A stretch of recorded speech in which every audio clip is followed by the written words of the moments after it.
In the world's greatest country, in its most pivotal state, lies Pennsylvania's Lehigh Valley, an economic hub that's as vibrant as it is ideologically eclectic. Its just over 700,000 residents will play a critical role in deciding the course of American leadership and thereby the world. Who are the thinkers, workers, and leaders that will decide our collective fate? Join me, Moshe Kurtz, as I walk through the valley and find out.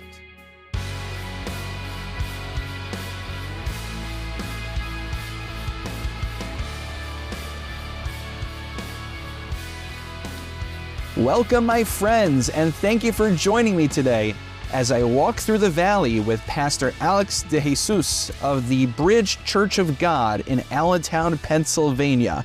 I just want to make sure I did pronounce that right, yes? You almost did. So, quick funny story. My last name is DeJesus. That's how you pronounce it. DeJesus. Yes, freshman year of high school. I joined, I get to this high school that was like the opposite side of where all my friends were at. So I'm like, scared, nervous. I meet someone, hey, join the football team. You're going to make friends. It's going to be powerful. You're going to be great. You're going to be popular. You're going to be all that stuff. Complete opposite. I joined the team. 2004 is the year. And if you recall, I believe it was 2003, 2004, this movie Passion of the Christ is come out, right? I haven't seen it, but I've heard of it. Okay, that's with Mel Gibson. I think he directs it or produces it or something like that. Oh, he was Braveheart, right? Yes. So in football practice, they're calling out names, and the coach goes, Alex DeJesus. And I'm like, man, should I correct him? He goes, man, I'm going to just call you Passion of the Jesus, just like the movie Passion of the Christ. So I've been with the Jesus for over 20 plus years now, and I'm okay with it, man. Okay, I'm not the first one, but you're a good sport, my friend. I appreciate it. And I'm learning more every day. Well, I guess since we brought up Jesus already, and we're bringing up religion, I'll just jump right into it. You know, one of the things that I'm always trying to figure out, I'm blessed to meet with all sorts of different kinds of faith leaders in the Lehigh Valley and beyond.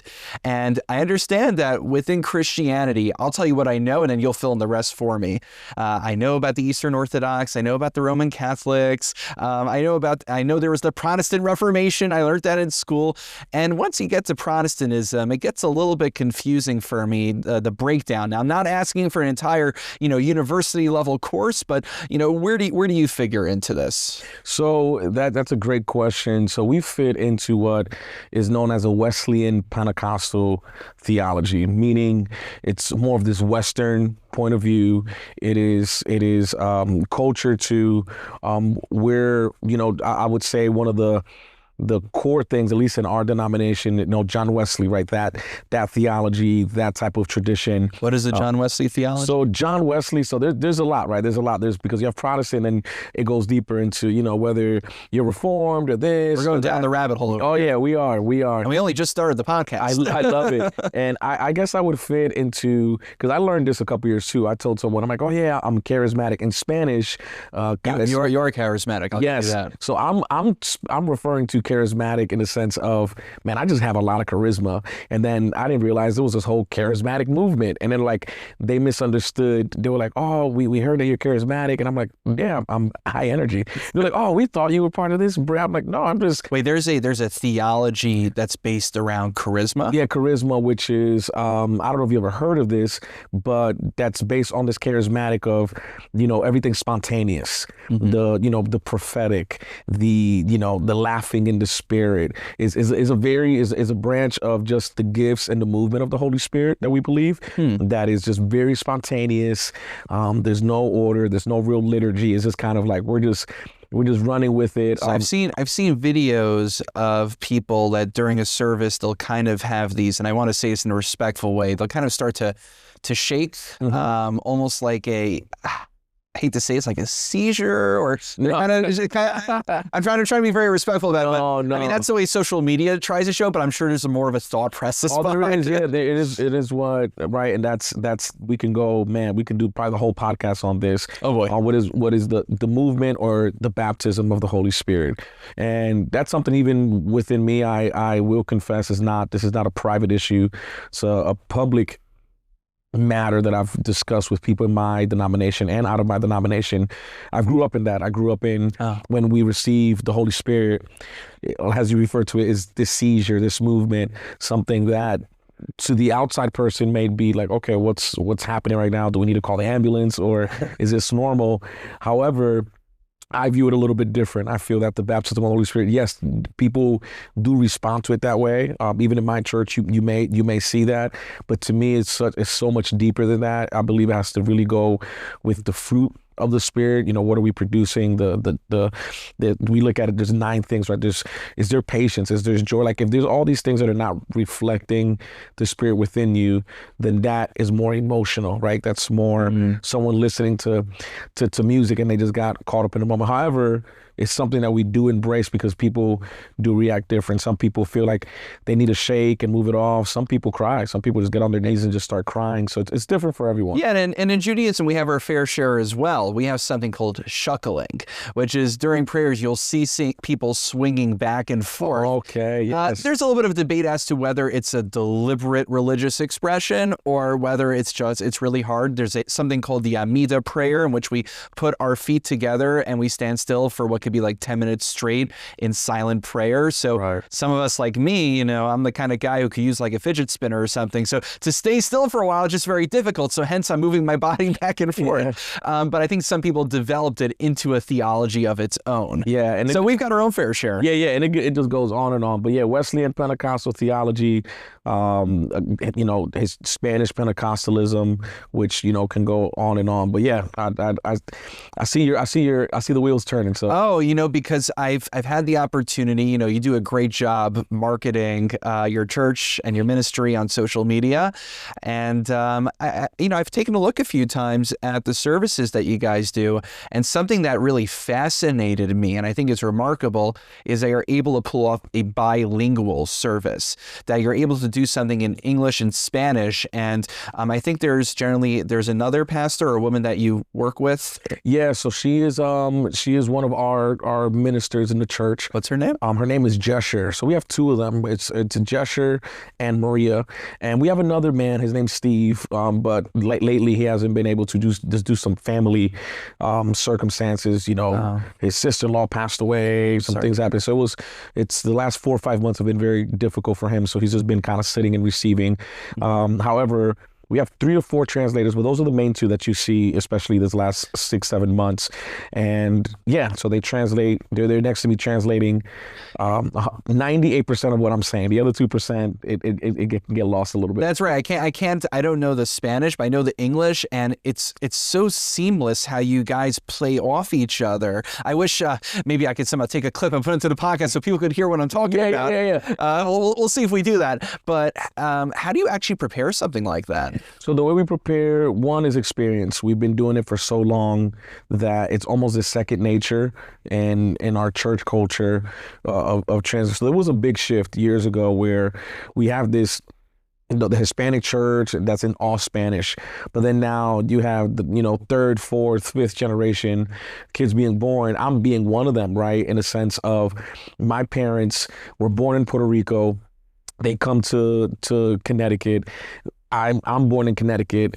I know Spanish because of my parents at home, but I'm cultured here in Connecticut. I'm cultured here in the Connecticut, New York culture. So they come from Connecticut. It sounds very posh. Yeah. Well, I'm from Southern Connecticut, so people say Connecticut. I'm like, man, I'm Greenwich. I'm still considered kind of New York. It ain't as fancy. I was in Stanford for 5 years. The Metro North comes right through. It's basically a suburb of New York. WWE. If you're that's right. Fan, you like the WWE building. But to my point, there was a big shift where churches that were just strictly Spanish, now their kids are coming in, and now the kids don't even understand Spanish. So now parents are dealing with, well, my son doesn't want to come to church, or he goes to another church strictly on the basis of they don't understand what the pastor's saying.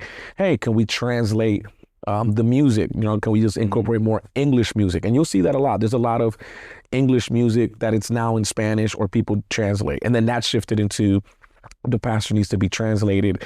And depending where you go, you'll have translation devices, or what you see at my church, someone next to me. So she gets my notes. She asks me questions. How do you say this? Sometimes I'll voice record 5 minutes. Hey, this is what I'm going to say. I feel like I'm going to go this, like, hear it. So then when I say it Sunday, it's almost like, oh, like we already kind of practice. So it's not a full improvisation. No. There is this huge percentage of the inspiration of the Spirit where there's things that I'm going to say that are not in my notes, but the concepts, maybe some words, if we're like, hey, this is what it means in the Hebrew, this is what it means in the Greek, they'll know that in advance. I always have some sort of story to kind of bring it in. They'll know that analogy in advance. It's not 100% improvise. There's an intentionality behind that. That's really exciting. Now, this is not unique to Christianity. I mean, we have these internal discussions in Judaism as well, which is, I'm from the Orthodox stream, so we don't use instruments, and we're very much like our liturgy is set. It's the same old words week in, week out with very slight variations. But I noticed that you guys and many churches, and there's some synagogues that do this as well, that they'll have instruments as part of the service. So let me see if I can formulate this the right way. Yeah. How would you distinguish between a service versus a concert? That is a great question. I think to distinguish that, number one, who are we? What is our focus while we do it? One of our beliefs is when we read the book of Psalms, David, he played the harp. He was considered a good musician. King Saul, they said he was having nightmares, and they asked, bring me a skilled musician, and they called for David. So he had to be a little bit decent. He had to be, I think he was pretty decent in the harp. In order to receive prophecy, there was a need to calm the soul with music. I think it's called a minstrel. They read for the prophet Elijah. They said, call on to us the minstrel. So we look at it as this, the tribe of Judah, we look at it as this spiritual warfare. And it's something that every single week, or at least twice a week, we're reminding our people, reminding our musicians, this is not a concert. This is not performance. We're not picking the top 5 songs from the radio to entertain our. What do we feel that God wants to hear? What worship are we giving to Him? So there's the prayer behind it. Yes, there's this excellence of like, don't just go up there and you play in one key of the song and we'll play it. No, we practice, we make sure that it sounds good, but the intention and the heart behind it is to worship God. So the difference is we're not playing for people. Who's your audience? That's what matters. Yes. Yeah. Are we playing to entertain people, or are we playing to worship God? Absolutely. That's a great approach. Look, I could sign on to that. Yeah. Let me back up for a little bit, actually. Right now you're a pastor, and I think you were telling me that you have the credentials of a bishop as well. Yeah. Did 10-year-old, before it was Pastor Alex DeJesus. Did I get it right this time? Yes. Yes, thank you. Passion of Jesus. So what did 10-year-old Alex back in Connecticut, what did you think? Did you always imagine yourself as becoming a pastor? No, the initial answer is no. My dad's a pastor, so I guess in the home is this expectation, this subtle expectation of you got to be like your dad. That's what your dad's doing. However, that wasn't the feeling. I always wanted to play music. I was a young kid, younger than 10, just wanted to play drums, banging the drumsticks away. Then eventually I started playing piano. But 10-year-old Alex wanted to be tall. As you can see, I'm lying to the listeners right now. I'm 6'8". I'm lying. I'm shorter than 6'8". It's a good thing we're doing audio, right? Exactly. 10-year-old. Kurt's in Yiddish. My last name means short. So. Oh, really?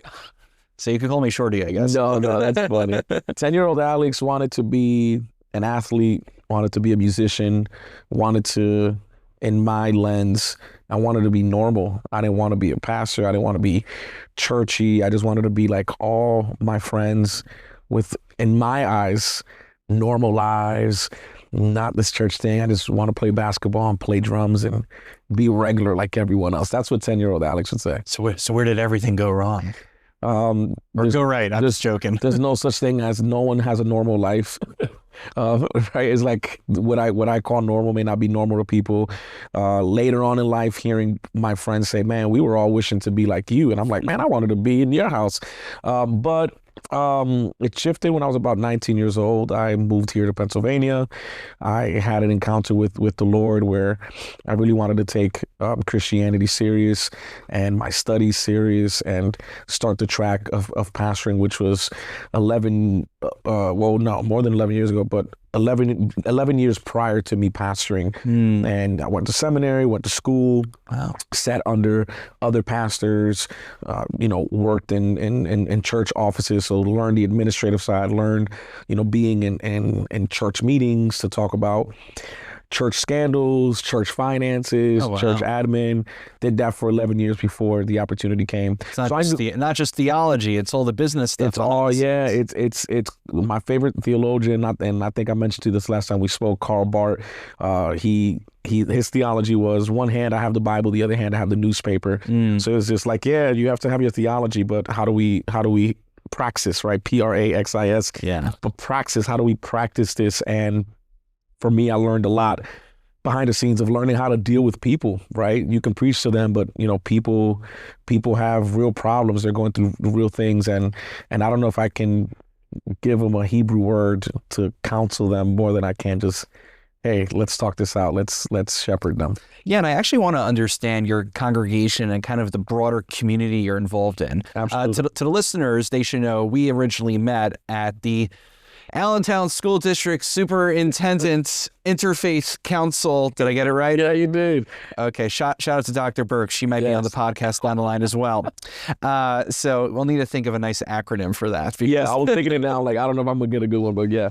But I do want to understand, because there's an entire Spanish-speaking community. I know that over 50% of Allentown is Spanish-speaking or from the Hispanic community, if that's the right way to put it. Now, I know you live in Bethlehem, which is a city over, but you come into Allentown to work at a church. And how does that work out, by the way? That is a, great question. So very long story short, what got us to Bethlehem was my wife's job. So that was the initial move to Bethlehem, working for Moravian University. However, this may sound, I'll be honest, it may sound a little hypocritical.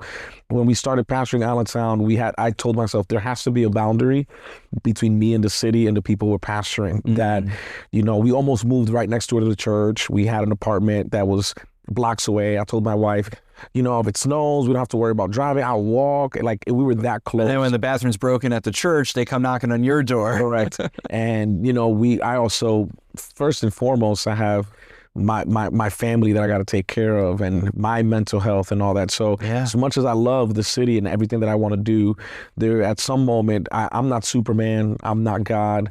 One of my great leaders at the church, she says, we're intake. We just bring people to the doctor, but we are not the doctor. So because I'm not the doctor, I chose to live in Bethlehem. Wow. That makes so much sense. I mean, the interesting thing is, in the Orthodox Jewish community, we can drive on our Sabbaths, so we all have to live within walking distance of the synagogue. But I'm like a 20-minute walk from the synagogue, so it definitely gives me some room for breathing. But absolutely, I'm sure what you just said, I'll show this recording to my wife, and particularly this little snippet here. She'll very much appreciate everything you just expressed. Oh, I love that. But I'm curious, just, you don't live in Allentown, you're in Bethlehem, and maybe you're seeing it there as well. There seems to be at least an attempt at gentrification that's going on. There's an attempt, I know, to build all these new apartments along the Lehigh River. And I know that you work with an inner city population, which I understand, there are financial constraints. And just how is gentrification? Are you seeing it affecting the community that you're shepherding? 100%. And this is going to get deep. Go for it. That's what we're here for. 100% I'm seeing it. I can't speak for Bethlehem. I'm not seeing it in Bethlehem, but again, that's not where I'm not doing what I do in Bethlehem like I do in Allentown, just because of time and capacity. But in Allentown, as we see that gentrification, the buildings is beautiful. I speak to people. I have a neighbor across the street from the church. She's been there it's over 50 years, and she's expressing to us how the city of Allentown looks completely different from what it did. And correct me if I'm wrong, later on, there was a store, I think it was called Woolworth or something like that, very popular store and I would have to, Google it later. You're here longer than I am, so I'll take your word. So that was and no, I wasn't even there when I was here, and it was kind of like a Zaxby's from New York. Like everybody would come to the store. It was like the only store that was available in Allentown. Cornfields everywhere. We didn't have all these restaurants and hotels, but now, we have Archer Music City Hall. We have Moxie Hotel, Cuban restaurant, Asian restaurant, Spanish restaurant, American cuisine, Allentown Brewers, PPL Center, Phantom, this, and then it is like all these things. And here's where I think the issue's coming. Apartments that are, almost well over $2,000 a month for a 1-bedroom. Imagine a Hispanic family or a family in general that has 3 or 4 kids. Can they really live in something like that? So now what's happening is, I believe it's pushing the drug issue. It's pushing people. Here's where it gets deep, where I've had conversations with grown men trying to have an honest living. Like, man, we don't want to go back to the life of the streets, but I'm not making money here and I can't afford it here. So I'm making money at work, but now I'm battling the temptation to do something else that may put me in danger, but I got to feed my kids. So this is something I deal with on a daily basis, of people wrestling with their flesh and spirit, and just what's happening in our society, that it looks good, but is it really good within? Every Sunday morning, I'm driving to church, and I see, people, homeless people on the corner, people a block or two away. And, people are parking their car going to a great festival in a huge theater that's 2 blocks away. And you have people literally don't know if they're going to eat that day. So it's awesome to see that there's new things rising up in the city. And maybe I'm one of those few that want to speak up with this whole social justice stuff of like, man, it really does stink that we're doing this at what cost? At what cost, if that makes sense? Right. If I understand what you're saying, is that there's an attempt at economic revitalization of bringing in different companies and different stores and entities, whatever you want to call them. But the question is, how does that ultimately help the current residents who aren't able to benefit directly from these economic developments? I mean, I'd have to imagine someone, I'll play the other side. I imagine someone's going to make an argument that we increase the tax base of the city, correct, and then the city is able to have more resources for helping those who require social safety nets and those kind of things. I'd imagine that's an argument that they would make. Oh yeah. But it's still, I mean, from a visceral standpoint, to see within 1 block all these people in their fancy clothing going out to, we're going out to the bowl together. Yeah. And then all of a sudden, literally on the same block or a block later, there's blight and there's people who are just struggling to make ends meet. I mean, this is, I think this is the truth of many cities. I mean, certainly I come from New York, Manhattan. Oh yeah. There also, it's very stark, and I wish I had some good solution. I think we all wish we had some solution for this. I want to pivot a little bit. You're talking about people going out to Archer Music Hall, which very lovely place. What do you do for fun in your spare time? Do you have any spare time ever? Do clergy ever get spare time? Yeah, I don't know if we have spare time. We do podcasts. Time, this is the spare time. What do I do for fun lately? This is what I've been doing for fun. Some people, they binge watch something on Netflix. My wife loves some shows that, she's always trying to get me to watch. I make some tea. I sit in the corner of my couch and I try not to respond to anything on my phone and just look out the window. That's been my fun. And I'll be honest, it's been that, some reading and trying not to engage too much. I think with everything that's flooding social media, I'm like, I can't even play a game on my phone anymore sometimes. I'm like, I just don't even want to see any notification. But I do that. I like to play basketball. I'm not old, but I'm getting older. Mm-hmm. And as I get older, I'm learning that I got to stretch more.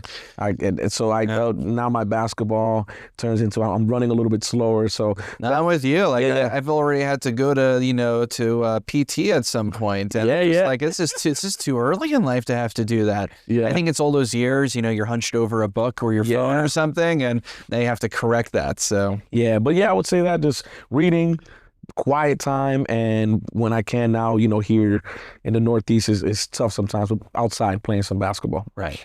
So speaking of entertainment, this is where I get to if we haven't talked about controversial things yet, now we're going to go there, even though we may have already stepped on quite a few landmines. Oh yeah, I feel it. When we got coffee a few weeks ago, and that's when we had the genesis of this idea to sit down and do a podcast together, something you mentioned to me was really fascinating. We're recording this not too long. I think it's still February now. Yeah. So the Super Bowl, I only found out the Friday before the Super Bowl that the Super Bowl was taking place. I'm always proud of myself. I always ask, how many, within how many hours of the Super Bowl happening will I know the Super Bowl is happening? Yeah. Not because I'm like a saint or anything. It's because I'd rather watch the Lord of the Rings extended edition than I could watch the Super Bowl. I'm just not a sports guy. But I know that the halftime show was, most people, I don't even think I remember who played in the Super Bowl, but I remember the whole hullabaloo over the halftime show. Yeah. So I'll tell you how I perceive things, and I'd love to get your perspective. So there was a gentleman, Bad Bunny, who I think was it Puerto Rican? Yep, Puerto Rican. So he's Puerto Rican. It was a Spanish Super Bowl halftime show. And from what I saw on my social media, as social media tends to do, there were some folks who were saying, wow, this is remarkable representation. This is amazing that finally we have a Spanish speaker, a Puerto Rican who's able to be on the greatest stage, one of the greatest stages in all of America. Absolutely. Everyone's watching him. And so that was something that I appreciated. At the same time, there was other kind of responses that I was seeing on my social media and from people I talked to. There were some people who were pushing this thing that they called it the All-American halftime show, and you can decide to weigh in on that one if you want. But what I was very curious about is a lot of folks I was seeing weighing in were not from the Hispanic or Spanish-speaking community. And they were kind of imposing on others how we should understand it. I'm not saying someone who doesn't speak Spanish can't have an opinion on the halftime show, but what interested me is I was very curious not to understand what a Caucasian person who only speaks English was thinking about it, but I actually want to know what the Spanish-speaking community themselves, how they were perceiving this show. And what interested me about your perspective is that, I don't want to tell everyone your perspective, I'll let you say it, is that you're a man of faith. You're committed to your Christian theology. That's everything we just discussed in the first part of the podcast. And one of the critiques I saw was less about, it wasn't translated, I can understand it. The issue was more once you did translate it, and you looked at the content of the lyrics, and the style of the dancing that took place on the stage, that's what made people from a religious background begin to question the choice. And I'm just curious, what was the discourse like, what you're seeing inside your community? Was it just 100% everyone's like, this is amazing representation, or was there a little bit more nuance to it? No, a lot more nuance. And I'm gonna hold myself to the Christian perspective because I think it's so broad. When I say just the Christian perspective, there is, outside of the Christian perspective, there's this, I would say maybe the political perspective. Should Bad Bunny have been on the Super Bowl? Well, Puerto Rico's part of the United States, and then now they're comparing him to every other artist that was there. So I'm going to stick to the faith perspective. And here's my faith perspective, which is a few, right? Number one, as a man of faith, as a believer in God and what I do, one of the first things I told my congregation, I told my friends, I said, my fight isn't so much if Bad Bunny is Hispanic or not Hispanic or from Puerto Rico or from another country. The Super Bowl is not geared towards people of faith. That's for starters. Like, the music is not geared to us. The show is not geared to us. It's a sports show. It's a gladiator match. It is, and it's gotten to the point where even gambling is a huge part of it, where it's like nothing about the Super Bowl is geared to increase our faith, to draw closer to God. So let's just start off with that. So we're gonna, and it's been happening forever, and this is not the first year, or I don't believe the last year that's gonna happen. But we want to watch a football game, enjoy it. Here is what the faith community and the Hispanic faith community, right? It turned into, well, we get it. It's not a show to increase our faith. It's not a show, right? You translate the lyrics. He is promoting, sex and drugs and just looking at women as objects, and it's nothing that's increasing our faith or nothing that points us to God. It's not music that I don't know if we should be listening to that, but to the point, it became cultural, well, we get that. We agree with you. And yes, we understand that it's maybe not the best Christian or representation of faith, but man, for the Hispanic community, he represented everyone. He called out every single country. And then it turns into, is like culture versus kingdom, and then the other side of the faith community, Hispanic faith community, goes, well, it should be kingdom over culture. He's not representing our culture because look what he's saying. And he's not a man of faith. So some people are picking their culture over kingdom. So here's where I stand. There is this huge nuance, this huge platform of, yes, right back to my theologian friend, newspaper, Bible. We believe that our Lord came and became flesh. And not only that, he worked within the culture. And I think in anything, the question you asked me previously, imagine me saying, well, I'm going to live in New Jersey. I'm never going to come to Allentown. I'm going to preach from my house, a Zoom call. I'm going to translate myself, and they're just going to put it in the TVs of Center City, Allentown. Imagine me speaking about the issues of Allentown. People are going to go, you're never here. You don't know what it looks like. You don't know what it smells like. You've never eaten here. So how can you speak about our culture? So there is this to some degree, we do have to be part of the culture. We do have to embrace this. I myself watch the Super Bowl. I don't want to, with AI nowadays, I don't want AI to give me a different show that wasn't live. So let me just see what's going on. Let me see what's happening so I can speak to the culture from a kingdom perspective. So I don't think culture should take over kingdom, never. When I say kingdom, right, like the kingdom of heaven and just our belief, but ultimately there has to be some sort of balance. There has to be some sort of boundaries. But the biggest argument was that it became, well, he's representing our culture. Right. So this is okay. And now you have other people in the faith community. I'm like, okay, so we just sold ourselves to just something that was culture. He just said a few words in Spanish, shouted out every country in Latin America, and now it's almost like we've compromised our faith for that. I mean, and this is something that I struggle with as well. I mean, obviously, I think you guys have a much more challenging situation, but just to give a little bit of an analog, in the Jewish world, I would make the argument as well. We need people who represent the will of God, people who represent the Torah.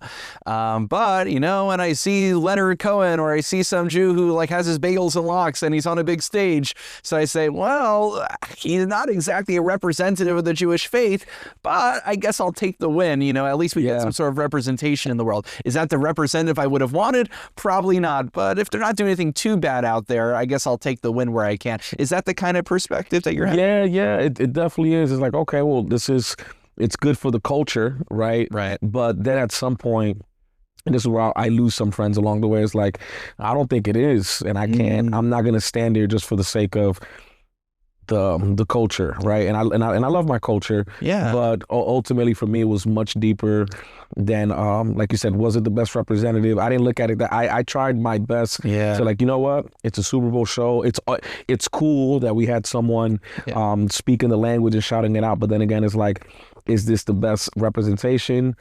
Probably not. So I'm not going to stand behind that. And it's hard. So someone will say, oh, I'm like, well, that's just my opinion on that. Right. And I think I know the answer to this next question, but again, I don't want to be putting words in your mouth, so I'll let you say it to me and to our listeners. How did you and your community perceive that alternative halftime show that Turning Point had? That was a struggle because I felt two wrongs don't make a right, if I can say it that way. And it's right. It's to the broader picture. Then it was like, oh, this all-American show. And I'm like, well, Puerto Rico's part of America. And we're a melting pot. There's so many languages that are spoken here. And so it turns into that. But there even within churches, I'm not the only church, there is this tension of people like, oh, that's what we're watching. Like it was great. And even Hispanics turn to it. Really? Yeah, absolutely. Even there is a Hispanic population that felt like, okay, this is what we want to watch. I can't say the numbers because I don't. Was it ideological, or they just enjoyed that kind of music more? I think it just stems to political. It's not even about culture. It's like, well, we see that Bad Bunny stands on this politically, so we can care less of what he's representing. You know, because if it was the opposite, right, someone Hispanic that was on the other side politically, then they wouldn't have turned the channel. So it wasn't just a matter of Spanish speaker versus non-Spanish speaker. It was that he publicly took certain political positions. Correct. And so you had people who otherwise would love to see Hispanic representation, but they didn't want to see that kind of politics or ideology on stage. Yeah, absolutely. And I think we can both agree on this. Not so long ago, there is this ethical rule, this rule of etiquette and ethics that you leave it out. You leave out things we don't talk about at the table: religion and politics. And I think that's been. I don't think that really stands anymore. I think that's been so much more public. So I think that's why it was a much broader issue, even within our churches, because it felt like, all right, is this cultural or is this really political on your end? So, as a rabbi and a pastor walk into a room to talk about the Super Bowl, that should be the title of the podcast. There you go. Actually, at the risk of, just asking more heavy questions, maybe this will be the last heavy one I ask you, just so it'll give you a chance to breathe. You've given me an appreciation. I mean, I know whenever we talk about the Hispanic community, the Christian community, the Jewish community, the Caucasian community, anytime you say these things, there's always more nuance. We're not monoliths. Right. So, but it was very good to hear how you articulated that. But now I'm going to ask you something, which is kind of going to go against that, which is we live in one of the most important regions in the United States, which means we live in one of the most important and critical regions in the world. And it's in the intro to the podcast, but I'm a little subtle about it. We live in the most important swing state in Pennsylvania, and we live in the Lehigh Valley, which is a bellwether region, which is basically a microcosm for where the nation's going. Yep. And, the Spanish-speaking community, certainly in Allentown, is over 50%, and there's more than just Allentown, Lehigh Valley. And so they're going to play a critical role as a swing population. And you're not a politician, I'm not a politician, but I just want to understand, what are the key issues that you think is motivating your community as you see it? I would say, right, there is this economic issue.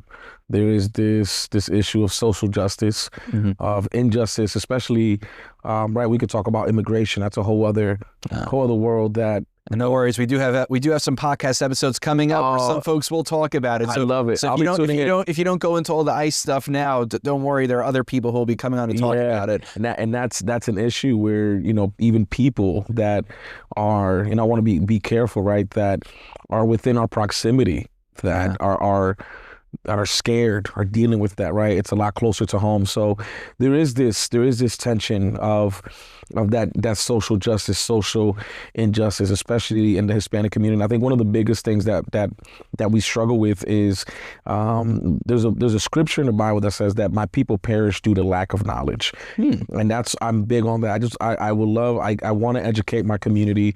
I'm not telling you where to go. I'm not telling you which way, because I have to be neutral. However, we believe in biblical values, biblical morals, and to be educated in what's happening. One of the things that I struggle with is, especially during, we don't see it too, people don't understand, this is a very important time, and they only think it's only the main election, that's the main one, but then they forget about what's happening locally. And I ask them these questions, right? And not wait until the presidential. We have midterms right around the corner, and primaries before. They have so much going on. Educate yourself, learn. It's a much bigger and more deeper issue. So it's a constant educating our people, because one of the things that I do see sometimes in our Hispanic community is this is how they taught us. If this is what mom and dad is doing, then this is where we're going. And it turns into, well, this is the direction that we're all going this year, then I'm going to just follow my people. And then some people just really can't even give you a solid answer on why they're going up, down, or right or left. Not to keep it right or left. Let me just make it fun. Up, down, right or left, crisscross. I gotcha. So we're in the final stretch over here, and I'm going to ask you to kind of reflect on your legacy, but actually to help you figure out what you want to answer in case you don't have that figured out. I actually, before our interview, for some reason, because I'm addicted to social media, I popped on Facebook, and it turns out that God planted something right in my lap. I love You shared something that I actually resonated with me. You wrote, everybody wants to serve the community, in quotations. It seems like we're seeking more recognition than we are transformation, change, and unity. Would you still serve if you're not the one being recognized? Praying for my city and seeking daily to be a servant leader, not a recognized one. Some emojis. Together, we are better. Maybe you could reflect on that, and I think that'll be a nice place to end. I love that. Some emojis is my favorite part of that quote. I'm going to be completely transparent. Everyone wants to serve the community as long as it benefits them. Mm-hmm. If my name, hey, I'll help you serve if you can just put the Bridge Church of God in there somehow. If we can, if there's any proceeds, make sure it comes to me. Make sure my face is the one up front. Make sure if the news is going to be there, it's almost this, are you really serving the community, or do you want to be a face for the community? And I'm doing quotation marks right now, a face for the community, and just to be recognized as a community leader and partner. I say this publicly. I'm not afraid of this type of confrontation. I get messages, I'll get conversations, and it's like, it feels like you really don't want to serve the community. You just want to be seen, right? You just want to be seen. You want your nonprofit to be the one to say, well, to me, it's like, if I see something being good done for the people, whatever the name is, oh man, that's awesome. I'm glad, X, Y, and Z were able to do that. And if I can connect with that and help them, amen, awesome. That's great. As opposed to, man, I really wish my logo was the one that's there. One day, I'm glad that I get to be part of this interfaith faith committee, with the school district. Yeah. One day they may go, hey, we don't need you there. We want to put somebody else. And imagine me saying, okay, I'm not coming back to any more meetings. I don't want to be part of anything. I think that would show the selfishness of, I just cared about being up front, right, or being in charge of something. And that's what really stirred in me. And today, for some reason, it was just like, man, are we really serving our neighbor? Or do we want, this is a classic meme that I saw years ago, or are we just helping the people that are in need and we just want to post it on social media, like, oh, look what I did today, and all right, give me that back so I can do it again tomorrow. It's like, are we really helping, or are we really looking to serve ourselves? Absolutely. I mean, this is a good message for me to hear as well, because I sometimes will scroll through my own social media and I'll say, oh, look, there's all these fun pictures of different things we're doing outside the synagogue. But every now and then, I mean, the hard part is, you can't take a selfie for obvious reasons of when you go to pay the hospital visit. Yeah. And when you when you check in on somebody who's sick, but I wish those were the things that we could promote more, because those are actually the most important things. Yeah. And that's really the core of what we do. But, I'll tell you like this, thinking about Moses. Moses didn't want to become Moses. God told him he had to become Moses. Yeah. And that's what made him deserving of that role. So my friend, Pastor Alex DeJesus, I think, you could be a Moses kind of person. You're not looking for the spotlight, but the spotlight has found you. Yeah. And God knows that you're doing really important work. So let me ask you, as we're wrapping up, what is one important piece of advice you would have for an aspiring pastor or any person in any clergy or any faith? One of the things I would say is that it is important to be an impact to your community, to the people that you're serving, that you're not a ghost to them, that you're able to be seen. So I would say like this: if your church were to close down, will the city even notice? Wow. If the church would close down, would people even notice that it was gone? That's the greatest litmus test. If you're really doing an impact, if people don't know that it's gone, then what have you been doing? Amazing. So I love with that, Pastor Alex DeJesus, yes, thank you for your time, and I appreciate you joining me as I walk through the valley. Thank you, Rabbi. Thank you for joining me as I walk through the valley. If you enjoyed this episode, please take a moment to rate and subscribe to our show. If you have questions or would like to book a live recording or have a speaking request, please email rabbi@sonsofisrael.net. This is Moshe Kurtz. I look forward to having you join me next time as I walk through the valley.